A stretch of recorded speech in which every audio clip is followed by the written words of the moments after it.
From Universiti Malaya, I'm Kylie. Okay. Today we are here to share with you our investment view on QL resources perhaps.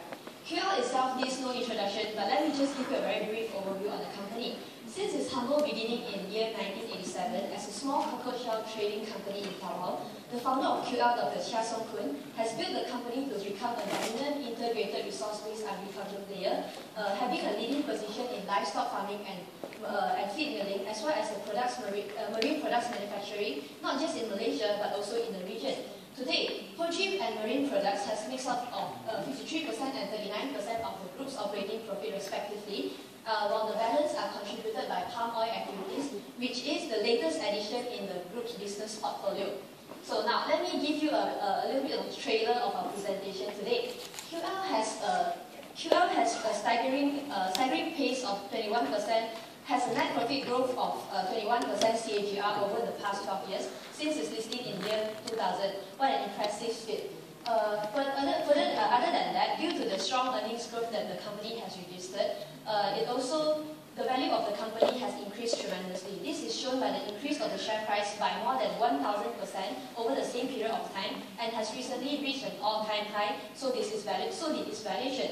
However, going forward, we expect QL's earning growth momentum to decelerate quite significantly over the next few years, mainly due to the increasingly saturated markets in which the group operates in, as well as the negative influence of the rising costs.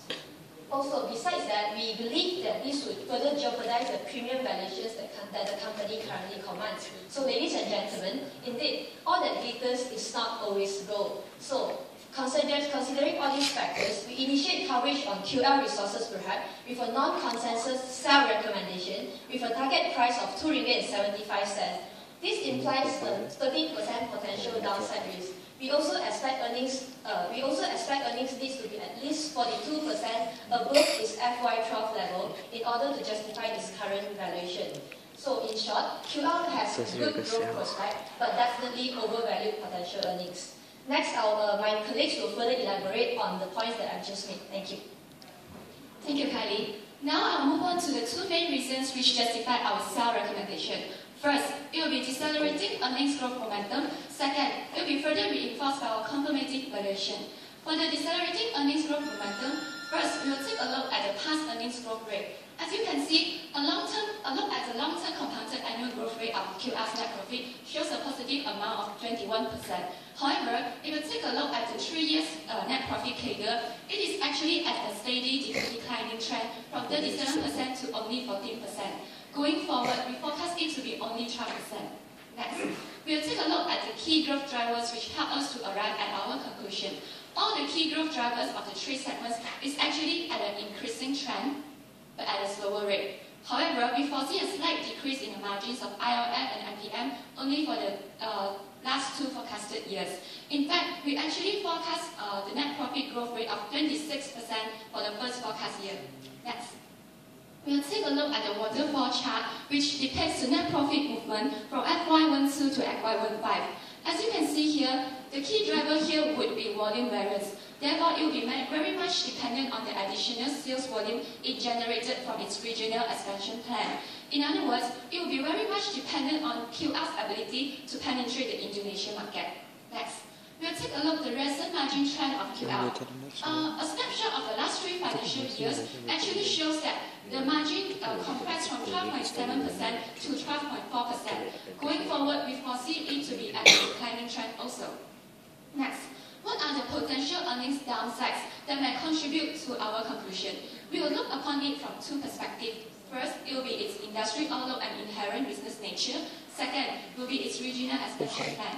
For example, integrated livestock industry is itself a low-margin business. They have difficulties passing on costs to customers, and they are subject to the volatility of the raw material price. Although they do engage in trading, however, we believe they will not be able to hedge away all of the risks involved. Next, as for MPM industry, we believe with the hike in fuel price, initial cost inefficiencies, and also the additional costs incurred to penetrate the Indonesian market may cause slight margin compression for this segment.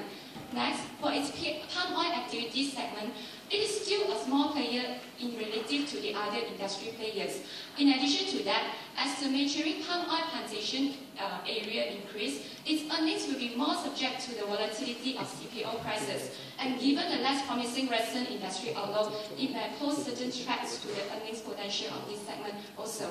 And we will next move on to the regional expansion plans. Malaysia being its home-based market has already reached a saturation point.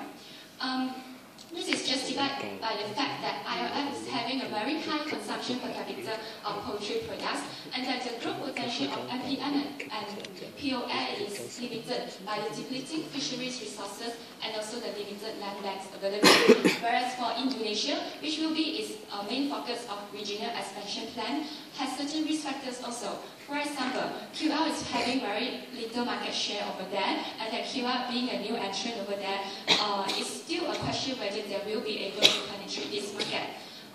We have statistics to support our viewpoint, as seen from the graph of poultry consumption per capita of these two countries, and also the total fisheries production of these two countries. As you can see, of the red line shows that Malaysia has a relatively flat line which depicts a limited growth potential for the past 6 years, and a steep line of Indonesia which supports our viewpoint. Next, I'll pass on to my colleague to talk about valuation. Thank you, Vivian. A picture tells 1,000 words, but there's nothing tells a better story than numbers. So here am I today to tell you a story of overvaluation based on numbers, our valuations. So first of all, let us take a look at the PE ratio of the company. So from this chart, we can clearly see that QL is trading at one of its all-time high. Now further, 16 times PE implies that a profit of 186 million must be made in FY13. However, looking at FY12 result, it's only 130 million, which means a 42% sharp increase must occur in just 1 year. Let me give you an update. The first half result is just out, and it shows that only 60 plus millions. That means to justify a PE of 16 times, the second half result must double what they make in first half. Is that even possible?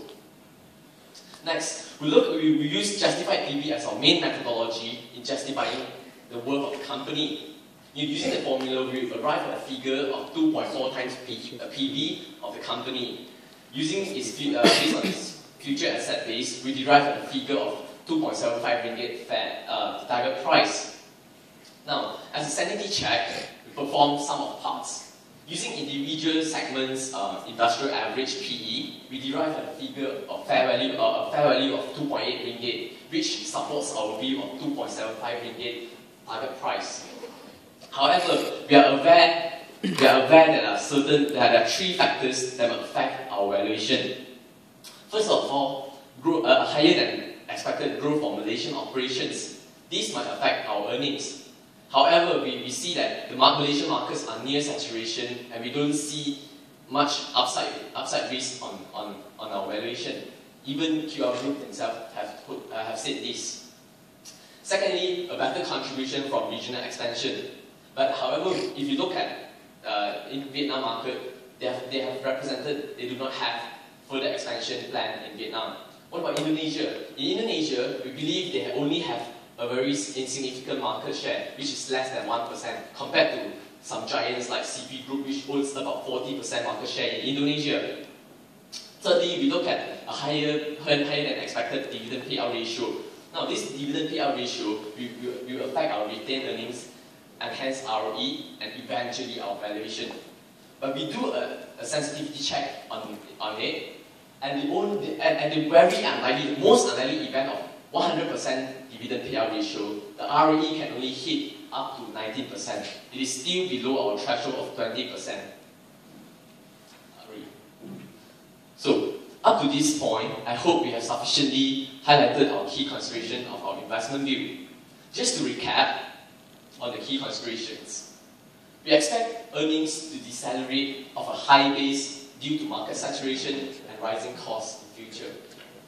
Secondly, our confirmative valuations further support our view of overvaluation of the company. Therefore, ladies and gentlemen, based on these key considerations, we initiate coverage on QL resources per heart with a non-consensus sell at a target price of 2.75 ringgit.